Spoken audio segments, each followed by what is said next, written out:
Hello guys, जैसा आपको पता है कि यूपीआरटीयू की काउंसलिंग आजकल शुरू हो चुकी है। तो जिन बच्चों की काउंसलिंग लगी हुई है उनके लिए मैं एक छोटा सा वीडियो लेके आई हूँ। ये नए सत्र की काउंसलिंग है, तो आपका रिजल्ट आ चुका होगा और आपका काउंसलिंग लेटर भी जारी हो चुका होगा। तो आइए सिंपल तरीके से समझते हैं कि इसके लिए क्या क्या बहुत ज़रूरी चीज़ें हैं जो रिक्वायर हैं और जिनकी तैयारी आपको पहले से कर लेनी चाहिए। तो सबसे पहले शैक्षणिक की बात करें तो आपके पास टेंथ की मार्कशीट और सर्टिफिकेट होने चाहिए। 12th की मार्कशीट और सर्टिफिकेट होना चाहिए। ग्रेजुएशन की मार्कशीट और सर्टिफिकेट होना चाहिए। अगर आपने पीजी कर रखा है तो उसकी मार्कशीट और सर्टिफिकेट होने चाहिए।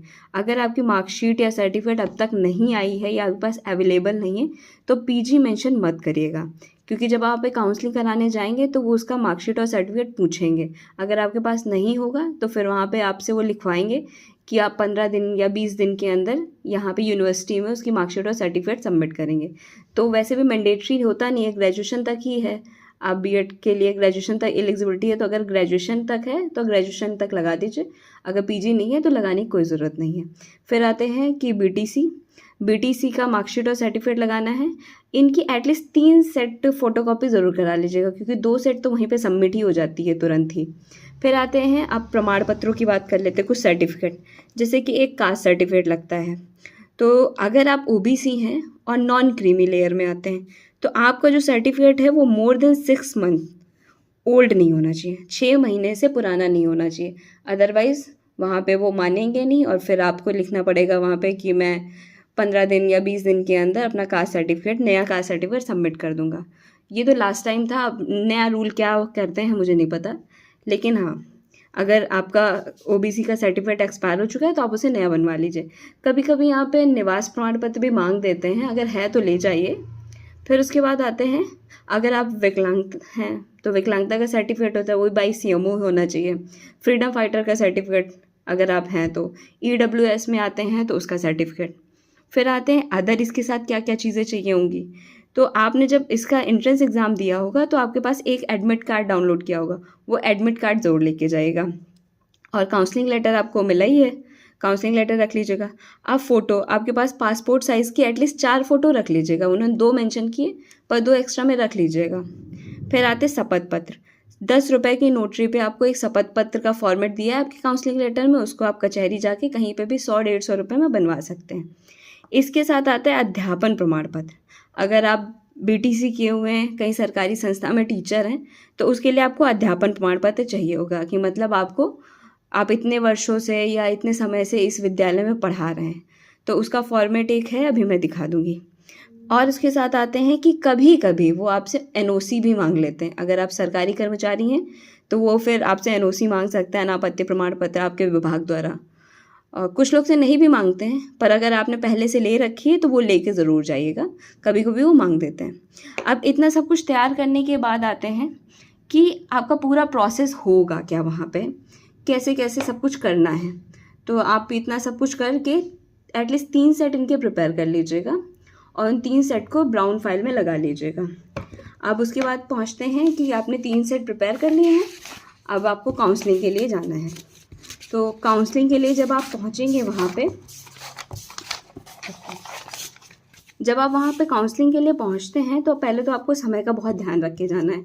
वही आप 10 बजे तक पहुँच जाइए परिसर में, क्योंकि 11 बजे तक शायद वो शुरू कर देंगे। अब वहाँ पे जब आप जाएंगे तो वो आपको एक रूम्स में बिठाते हैं। फिर उसके बाद वहाँ पे आपको सीरियल वाइज बुलाया जाएगा, आपके जिस हिसाब से लिस्ट में नाम दे रखा है उस लिस्ट के हिसाब से आपको बुलाया जाएगा। वहाँ पे आपका, अगर आप जनरल हैं तो 500 रुपये का रसीद कटती है, काउंसलिंग फ़ीस लगती है। अगर आप ओबीसी हैं तो आपको 300, मतलब ओबीसी और एससी में आते हैं तो आपको 300 रुपये की काउंसलिंग फ़ीस लगेगी।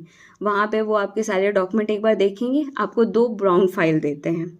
उन 2 ब्राउन फाइल में आपने जो सेट ऑलरेडी मतलब प्रिपेयर कर रखे हैं उनको आप उसमें अटैच कर दिए। पहले से प्रिपेयर करके जाएंगे तो आपके लिए आसानी रहेगी। और वहाँ पे वो आपको एक और फॉर्मेट देते हैं भरने के लिए, जिसमें आपको सब्जेक्ट्स भरने होते हैं। जैसे कि वहाँ पे ऑप्शन होता है फिजिकल साइंस का है, मैथमेटिक्स का है। ये ऑप्शनल सब्जेक्ट होते हैं जो कि आपके इधर सेमेस्टर्स के बीच में जिनके एग्ज़ाम होते हैं। तो अगर आप साइंस साइड से हैं तो आप फिजिकल साइंस ले सकते हैं, मैथमेटिक्स ले सकते हैं। आर्ट साइड से हैं तो उस हिसाब से उनके विषय होते हैं, आप देख लीजिएगा, उस हिसाब से उनको पहले से मेंशन कर लीजिएगा। उसके बाद आगे बढ़ते हैं। तो वहाँ पे आपने ये 2 चीज़ें कर ली, आपने रसीद कटा ली, मतलब काउंसलिंग फ़ीस सबमिट कर दी है, 2 फाइलें मिल चुकी हैं। 2 फाइलों को आप अच्छे से उसमें अपने डॉक्यूमेंट को स्टेपल कर दीजिए, मतलब वही टैग से बांध दीजिए। एक मोटा स्केच लेके जाइएगा ताकि आप ऊपर चीज़ों को मेंशन कर सकें, मतलब आपका नाम और जो भी डिटेल है जो भरी जाएँ, ताकि पता रहे कि ये आपकी फ़ाइल है। और उसके बाद 2 फाइल प्रिपेयर कर लीजिए, फिर वो आपको दूसरे काउंटर पे बुलाएंगे जहाँ पे आपके सारे डॉक्यूमेंट वेरिफिकेशन होंगे। वो वहाँ पे आपके ओरिजिनल डॉक्यूमेंट और आपकी फ़ोटोकॉपी को मैच कराएंगे और सब चेक करेंगे। जब हो जाएगा तो वो साइन कर देंगे। फिर दूसरे काउंटर पे जाना है, वहाँ पे भी सेम प्रोसेस होगा, वो वेरीफाई करेंगे। 2 लोग वेरीफाई करते हैं आपके डॉक्यूमेंट्स को, आप उनको लेके करके इतना क्लियर कर लीजिए, उसके बाद आपको बैठना है। हाँ, अब इसी बीच में आपको जो 11 कॉलेजेस की लिस्ट दी गई है, उस लिस्ट में आपको कौन सा आप कॉलेज पहले लेना चाहते हैं, कौन सा कॉलेज सेकंड नंबर पे लेना चाहते हैं, वो उस हिसाब से आप उसकी लिस्टिंग कर लीजिए, ताकि आपको जब अंदर काउंसलिंग के लिए बुलाया जाए तो आप श्योर हो कि अब मुझे ये वाला कॉलेज चाहिए। अगर ये इसकी सीट्स भर गई हैं तो सेकंड नंबर पे मुझे कौन सा कॉलेज चाहिए, अगर उसकी भी सीट्स भर गई हैं तो उसके बाद कौन सा कॉलेज चाहिए। तो आप पूरी उसकी 11 की लिस्टिंग कर लीजिएगा अपने प्रेफरेंस वाइज, आप कौन सा कॉलेज पहले लेना चाहते हैं, कौन सा सेकंड नंबर पे, मतलब अपनी चॉइसेस को तैयार रखिएगा ताकि आप अंदर जाके कंफ्यूज ना हो। फिर उसके बाद आता है कि जब वो आपको काउंसलिंग रूम में बुलाते हैं, तो काउंसलिंग रूम में या तो आप उनके एक परिसर में ही बैंक है, उस बैंक से या तो आप अपनी डीडी बनवा लीजिए 18,500 रुपये की, वहाँ पे डीडी बन जाएगी, बैंक से ही डीडी बनवा लीजिए। अगर आप डीडी नहीं बनवाना चाहते हैं तो आप घर से भी डीडी बनवा के ले जा सकते हैं। अगर आप वो भी नहीं करना चाहते हैं तो अपना कार्ड ले जाइए, वो वहाँ पे कैश नहीं लेते हैं, लेकिन अपना एटीएम कार्ड ले जाइए, वो वहीं पे स्वाइप करके आपके फ़ीस कट कर लेंगे और आसानी से आपका पेमेंट हो जाएगा और उसके बाद आपको आपके कॉलेज का लेटर मिल जाएगा। तो इतना सा प्रोसेस होता है। अगर किसी को कोई कन्फ्यूज़न है तो आप मुझे मैसेज कर सकते हैं। अब आते हैं बात करने कि हम अध्यापन प्रमाण पत्र में क्या लिखेंगे या अध्यापन प्रमाण पत्र होता कैसा है। तो आइए देखते हैं। ये है अध्यापन अनुभव प्रमाण पत्र। अगर आप प्राथमिक विद्यालय में हैं या जिस भी विद्यालय में, तो नीचे अपने विद्यालय का नाम मेंशन कर सकते हैं। इस चीज़ को ज़रूरी नहीं कि आप प्रिंट आउट लें या कुछ भी करें, इसको आप अपने हाथ से भी मेंशन कर सकते हैं।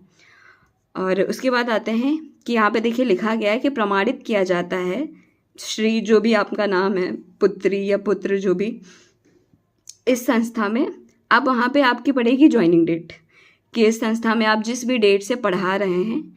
अब यहाँ पे जैसे प्राइमरी स्कूल का है ये फॉर्मेट, तो आप प्राइमरी स्कूल डाल सकते हैं। अगर आप केवी के हैं तो केवी का डालिए, अगर आप किसी और संस्था से रिलेटेड हैं तो आप उस संस्था का डाल के उस हिसाब से जो जो लिखा हुआ है आप डिटेल्स भर लीजिए। और उसके बाद यहाँ पे आपके जो भी संस्था के प्रिंसिपल हैं उनके साइन होंगे, और इस साइड आपके जो उसके अपर हैं, जैसे कि बेसिक्स में क्या होता है कि प्राइमरी स्कूल में हेड कर देंगे और इधर आप खंड शिक्षा अधिकारी से साइन करा लीजिएगा।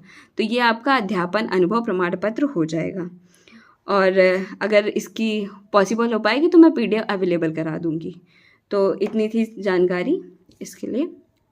अगर आपको कोई और क्वेरी हो तो आप मैसेज करिएगा। Thank you.